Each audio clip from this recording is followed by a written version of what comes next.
Right, ఎవరా మీరు? ఎందుకు నన్ను ఇక్కడ కట్టేశారు? కట్లెప్పండి, చెప్పేది మీకేరా, అలా చూస్తారండి, కట్లెప్పండి. హలో బాస్, అనవసరంగా అరవకో, గొంతు పోతే. ఏంట్రా పోయేది? విప్పండి. నీ కట్లిప్పాలంటే పైనుంచి పర్మిషన్ రావాలి. ఏంట్రా పర్మిషన్? ఎవర్రా మీతో ఈ పని చేస్తుంది?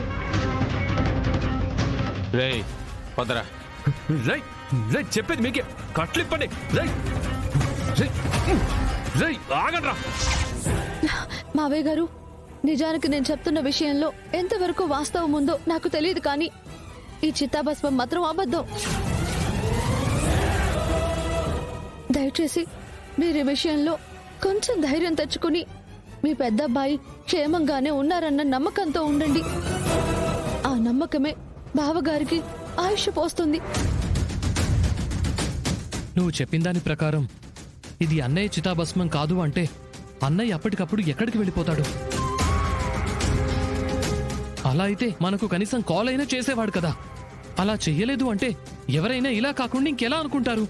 ఏమండి, బావగారు అక్కడ మిస్ అయ్యారు అంటే చనిపోయినట్టే అని అలా ఎలా కన్ఫర్మ్ చేస్తాం? బావగారిని అలా అక్కడి నుంచి తీసుకెళ్లిపోవడానికి ఈ ఫైర్ యాక్సిడెంట్ క్రియేట్ చేసి ఉండొచ్చు కదండి.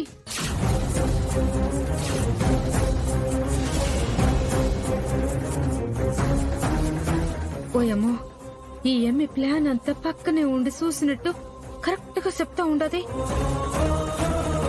శరణ్య, నువ్వు చెప్తున్నట్టు అన్నయ్య చనిపోలేదు, ఎవరో కిడ్నాప్ చేశారని కూడా మనం ఖచ్చితంగా చెప్పలేం కదా. అదే తెలుసుకోవాలండి. అనన్య, నీకు మళ్ళీ మళ్ళీ చెప్తున్నాను, ఈ ఫోటోకి బొట్లు దండలు అంటూ పిచ్చి పనులు చేయొద్దు.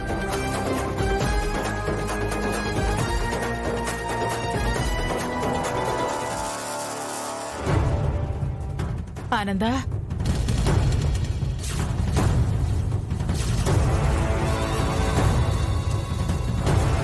ఏంటి, ఏమైంది?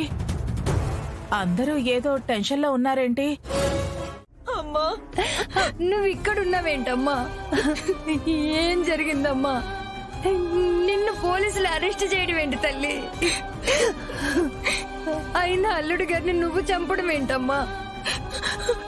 లేదమ్మా, నేను ఆయన్ని చంపలేదు. నాకు ఏ పాపం తెలీదమ్మా, ఏ పాపం తెలీదు. నేను రూమ్ కి ఇవ్వడానికి వెళ్ళొచ్చే లోపే ఈ ఘోరం జరిగిపోయిందమ్మా.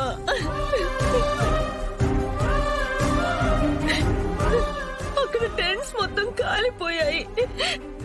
ఆ టెంట్ లోనేనమ్మా ఆయన ఉన్నారు. అయ్యో, నాకు తెలుసక్క, నువ్వు ఈ పని చేయవని. ప్రాణంగా ప్రేమించిన నీ భర్తని నువ్వెందుకు చంపుకుంటావు?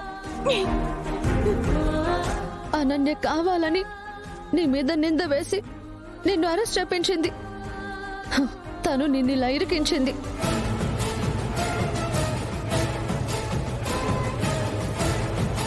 ఆ దిశగా కూడా నేను అనన్య గురించి ఆలోచించాలి. అంటే ఏంటి శరణ్య, తను ఏదైనా ప్లాన్ చేసిందంటావా? తెలీదక్క, కానీ అనుమానమైతే కలుగుతుంది. బావగారు ఆ మంటల్లో నిజంగా కాలిపోయారా లేదా అనేది పోలీసులు ఎంక్వైరీ చేస్తున్నారు.